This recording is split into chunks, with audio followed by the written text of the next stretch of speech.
Do you ever wonder how to get client results? Do you ever ask yourself, am I a good coach?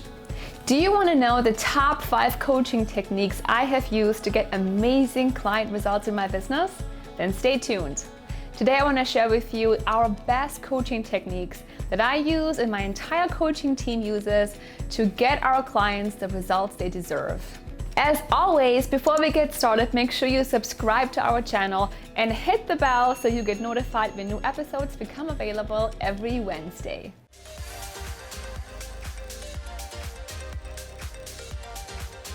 All about helping you go from passion to profits in your coaching business. Getting client results is always a big deal for new coaches, and they're always afraid whether they can actually facilitate powerful transformations.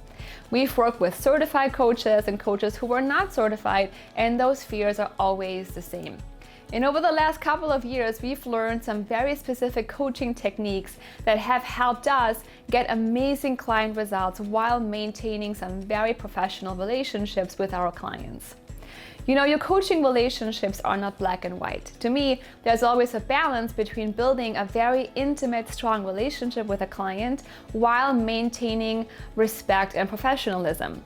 So today I want to share with you the top 5 coaching techniques that work for me, that will work for you too, to have professional relationships, have mutual respect, while achieving amazing transformations for your clients. Coaching technique number 1 is to overcome your desire to be directive. Many of our coaching clients, especially the ones who came to us from a corporate background, love solving problems. They love teaching, they love giving advice, they love solving problems and telling people how to solve them and what to do next.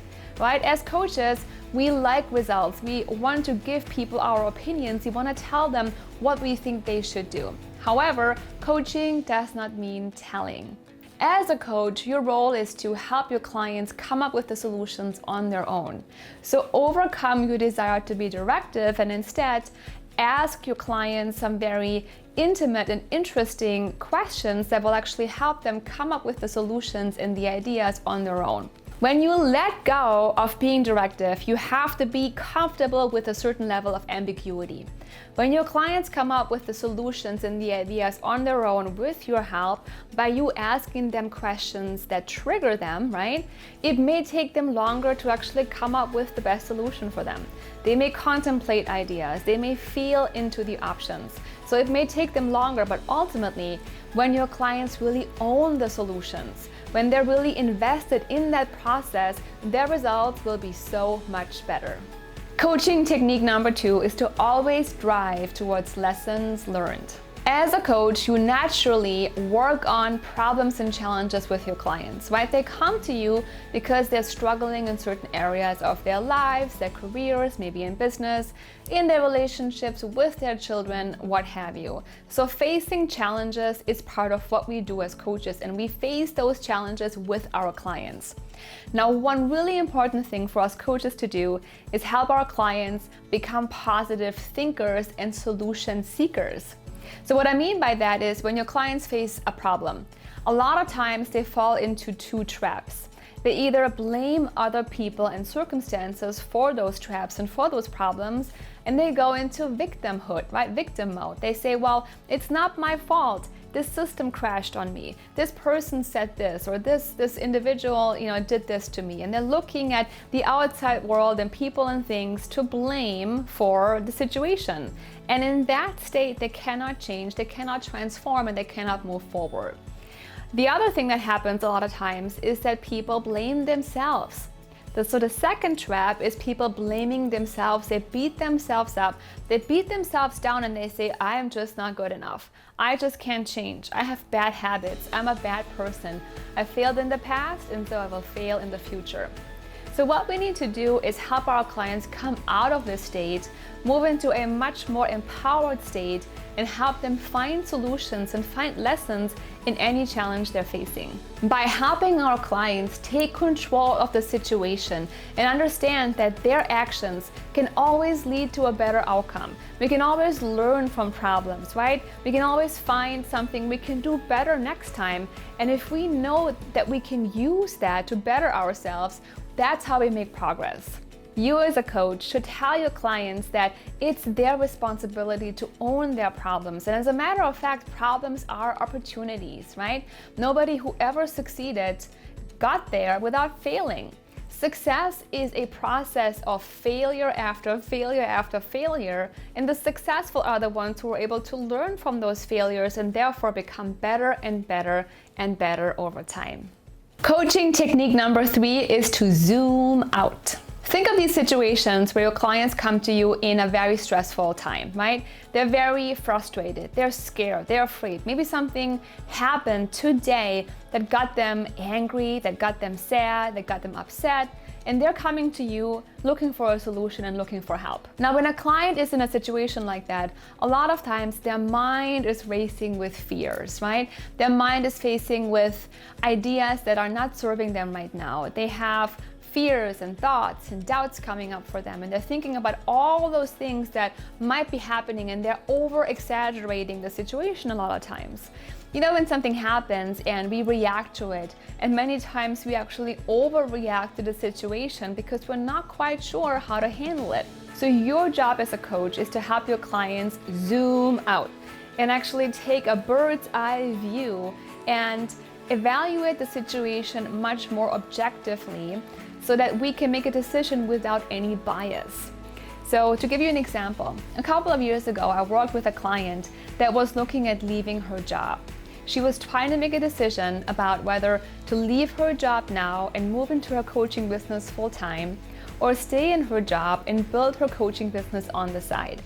And all she could think about was the voices of her friends and her family telling her, "You're foolish, it's a big risk, you're giving up a steady pay, you're giving up health insurance and your 401k, and you shouldn't be doing this, you shouldn't be taking that risk."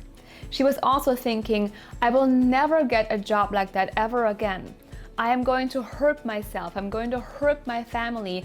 And she was consumed with fear and doubt that prevented her from really seeing the situation much more objectively.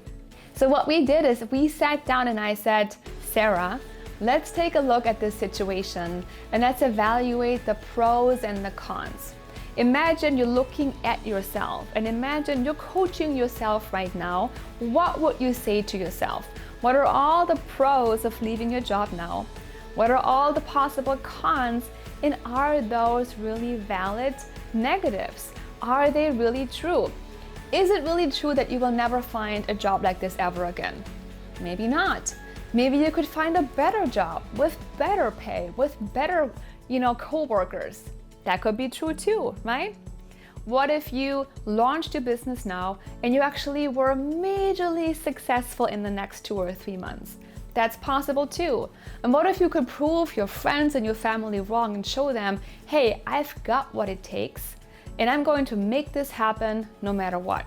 So we evaluated both sides, the pros and the cons, and we looked at all the different scenarios and what was actually realistic. And we placed our bets. And we were able to get Sarah to make a date and say, "Hey, this is going to be my date when I'm going to quit my job, my exit date."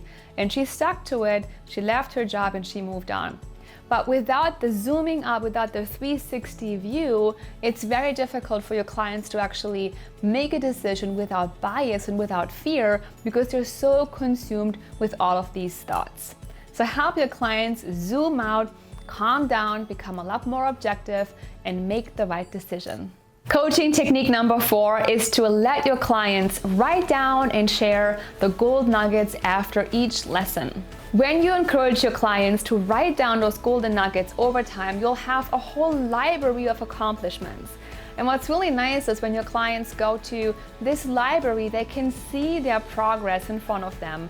And whenever they feel bad or they feel down or they feel like, "Hey, I'm not making progress," you can say, go back to your nuggets, go back to your library and remind yourself of how far you have already come.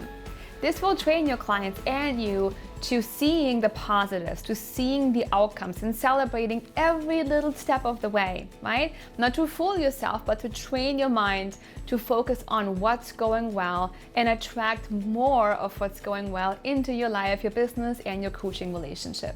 Coaching technique number 5 is to partner in your client's success. Now, I want to preface this coaching technique by saying that you're not responsible for your clients' results. They are the only ones who can make themselves successful. They are responsible for taking the action, for following through, and for doing the work. However, you as their coach need to take an interest in their success, in their results, and partner with your clients in their success. And what that means to me is that you motivate them. When you're making plans with your clients for how to move forward and what their goals are and where they will arrive at the end of your coaching together, you can't just set it and forget it. Your responsibility as a coach is to motivate them, check in with them, hold them accountable, and optimize their chances for success, optimize their success potential. So don't hold yourself accountable for their overall results, but partner with your clients in their success to get them to where they really want to go. And now I want to hear from you in the comments below. Let me know which coaching techniques you're going to use in your own coaching business right away to get your clients the results they really deserve. Let me know what's working for you, what's not working for you, and let's have a conversation. Now, let me ask you a question. Are you working with a coach right now? If not, maybe it's time for you to hire a coach. One of the biggest gifts I've given myself over the years is working with coaches and mentors that have guided me. And I believe that in order for us to become masterful coaches, we have to experience what it's like to be coached, right? In order for us to coach, we have to be coachees at one point. We have to know what it's like to work with a coach, to know what we think is good and what we think is not so good, and to actually get ourselves ahead.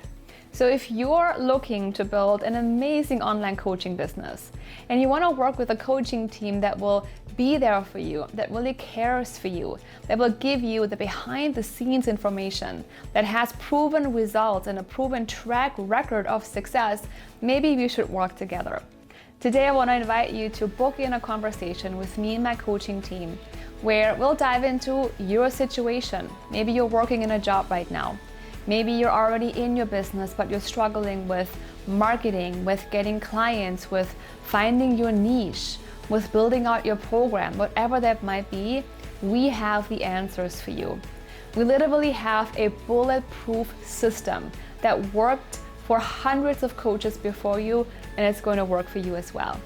To book in your complimentary business strategy session, all you need to do is go to carolinsoldo.com/booknow, select a time slot that works for you, fill out a very short survey that gives us the information we need to prepare for you, and then we'll be talking in just a couple of days from now. I look forward to serving you and helping you bring your passions to the world. Now stay focused on your goals, go out there and do the work you're meant to do. Don't forget to like this episode, share it with your friends, subscribe to our channel, and then I'll see you next week. Thanks so much for watching. Take care.